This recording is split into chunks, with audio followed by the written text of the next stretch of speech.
Hello नमस्कार, कैसे हैं आप लोग। मेरा नाम दीपक है और आप देख रहे हैं साई अकेडमी फॉर सक्सेस। और आज हम बात करने वाले हैं पॉलिटिकल साइंस की एक बहुत इंपॉर्टेंट चैप्टर के बारे में, जो आपकी सेकंड बुक का फर्स्ट चैप्टर है। और इस चैप्टर में आपका आता है लगभग 5 to 6 मार्क्स के क्वेश्चन यहाँ से आपके पूछे जाएंगे। ठीक है, तो अब मैं ज़्यादा समय आपका बर्बाद ना करते हुए फटाफट आपको लेकर चलता हूँ स्लाइड्स की ओर। वही शुरू करते हैं।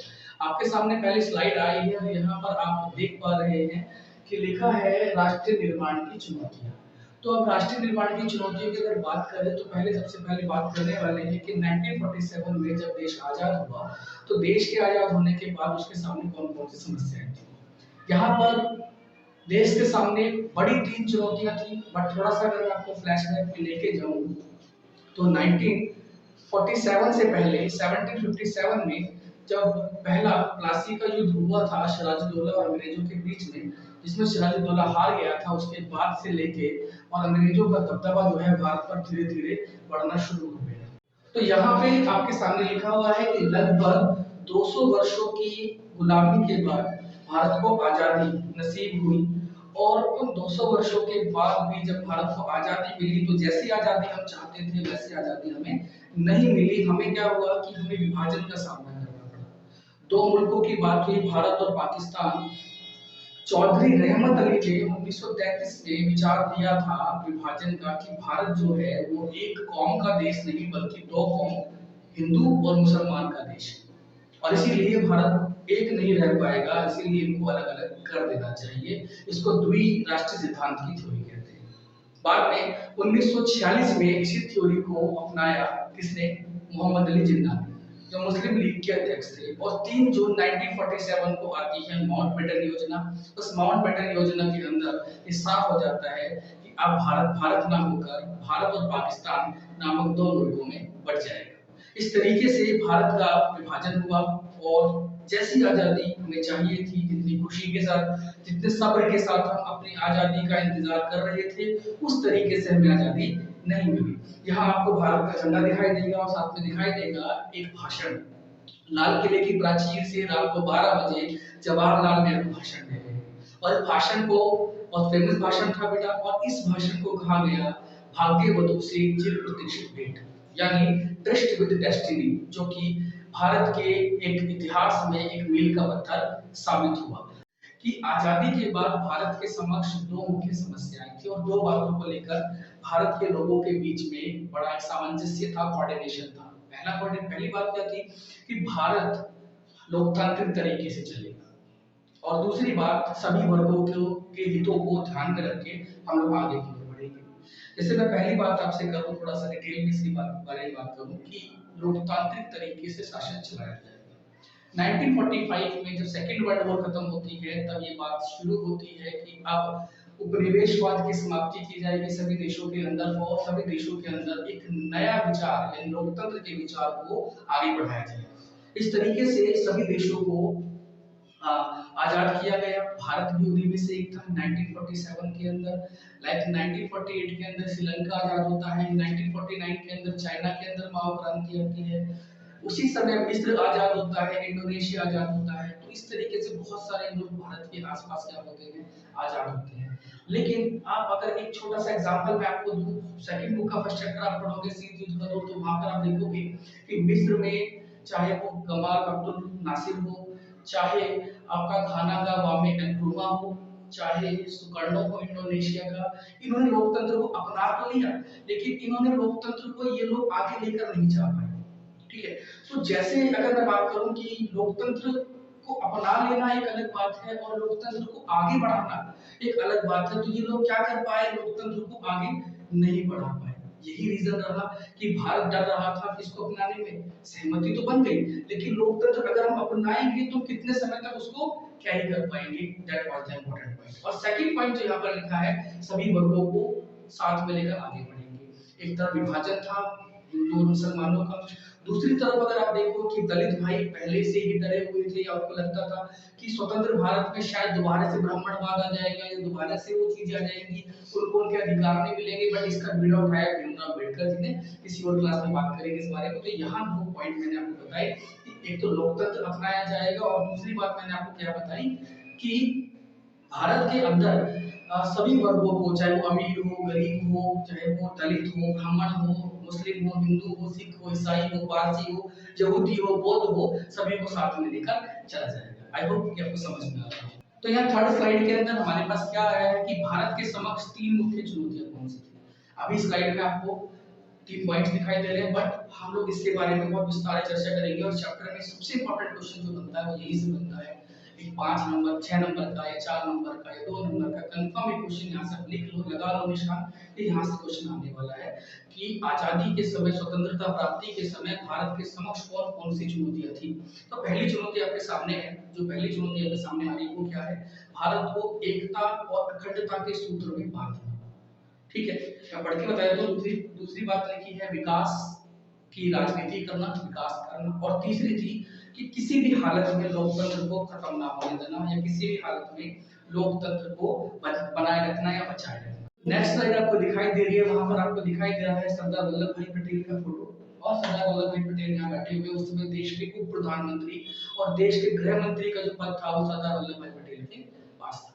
ठीक है, हालांकि विदेश मंत्रालय और प्रधानमंत्री का जो मंत्रालय था वो जवाहरलाल नेहरू के पास था, परंतु दूसरे नंबर पर सबसे महत्वपूर्ण व्यक्ति थे, उनका नाम था सरदार वल्लभ भाई पटेल। सरदार वल्लभ भाई पटेल ने भारत को एकता के सूत्र में बांधने के लिए जी जान लगा दी। इसके लिए उन्होंने इंस्ट्रूमेंट एक्सेशन करके एक सर्टिफिकेट तैयार किया। और भारत में उस समय लगभग 565 रियासतें थी, 565 रियासतें थी। और उनके सामने अंग्रेजों ने 3 विकल्प रखे। पहला विकल्प रखा कि चाहे तो वो पाकिस्तान में शामिल हो जाए, चाहे तो वो भारत में शामिल हो जाए, और या फिर वो स्वतंत्र भी रह सकते हैं। अब दोनों ही देश, चाहे भारत हो या पाकिस्तान, उनको अपने साथ रखने के लिए प्रतिबद्ध हो गए। और अपने साथ रखने के लिए उन्होंने जी जान लगा कि भारत पाकिस्तान की तरफ, मतलब जो रियासतें हैं वो पाकिस्तान की ओर जाएंगी, या रियासतें जो है वो भारत की ओर जाएंगी। तो भारत चाहता था ज्यादा से ज्यादा रियासतें उसकी ओर आए, और पाकिस्तान भी चाहता था कि ज्यादा से ज्यादा रियासतें उसकी तरफ आए। इस बीच हमने अधिकतर रियासतों को आसानी से हासिल कर लिए, मगर कुछ ऐसी रियासतें थी जिनको हासिल करने में, जिसे अभी मेरे पसीने छूट रहे हैं, ऐसी पसीने छूटे उन रियासतों को हासिल करने में। ठीक है, अगली स्लाइड की ओर चलते हैं। तो अगली स्लाइड में आपको उस व्यक्ति का फोटो दिख रहा है जिसने भारत के विभाजन में महत्वपूर्ण भूमिका निभाई, और ये था या थे मोहम्मद अली जिन्ना। और इन्होंने दिया था द्विराष्ट्र सिद्धांत। द्विराष्ट्र सिद्धांत का मतलब है कि भारत एक कौम का देश नहीं है, बल्कि 2 कौम का देश है, हिंदू और मुसलमान। यानी भारत में हिंदू और मुसलमान एक साथ नहीं रह सकते। अगर एक साथ रहेंगे तो ये एक दूसरे के खून के प्यासे रहेंगे। और देखो, आप अगर आज के परिप्रेक्ष्य में देखें तो ये थ्योरी बिल्कुल गलत थी, निराधार थी। जब से हम आजाद हुए हैं, हिंदू और मुसलमान सभी मिलजुल कर भारत में एक तरीके से रह रहे हैं। लेकिन उस समय बहुत सारे दंगे हुए, और दंगे होने की वजह से, और ब्रिटिश सरकार चाहती भी थी कि भारत का क्या हो जाए, विभाजन हो जाए। इसलिए मैंने आपको बताया कि 3 जून 1947 को माउंटबेटन योजना आई, और इस माउंटबेटन योजना के अंदर भारत को विभाजित करने का प्रस्ताव जो है वो पारित कर। भारत का विभाजन जिन कंडीशंस में हुआ, स्लाइड में आप देख पा रहे हैं, वो कंडीशन बड़ी भयानक थी। अब देखो, ये कहा गया कि भारत में जहां मुसलमान अधिक संख्या में है वो पाकिस्तान होगा, और जहां हिंदू अधिक संख्या में है या बाकी धर्मों के लोग अधिक संख्या में है वो भारत में होगा। लेकिन पूरे भारत में ऐसा कोई भी स्थान नहीं था जहां पर मुस्लिम अधिक संख्या में हो, बिसाइड्स, केवल अलावा 2 स्थानों के, एक पंजाब और एक पूर्वी बंगाल।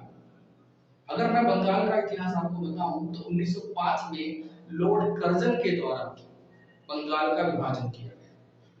उसका कहना था कि क्योंकि हिंदू और मुसलमान बंगाल में आपस में लड़ रहे हैं, दंगे कर रहे हैं, इसलिए प्रशासनिक कारणों की वजह से भारत में 2 अलग-अलग बंगाल बसाए जाएंगे। पहला पूर्वी बंगाल, जिसमें अत्यधिक जनसंख्या मुस्लिमों की होगी, और दूसरा पश्चिम बंगाल, जिसमें अत्यधिक जनसंख्या जो है वो हिंदू होगी।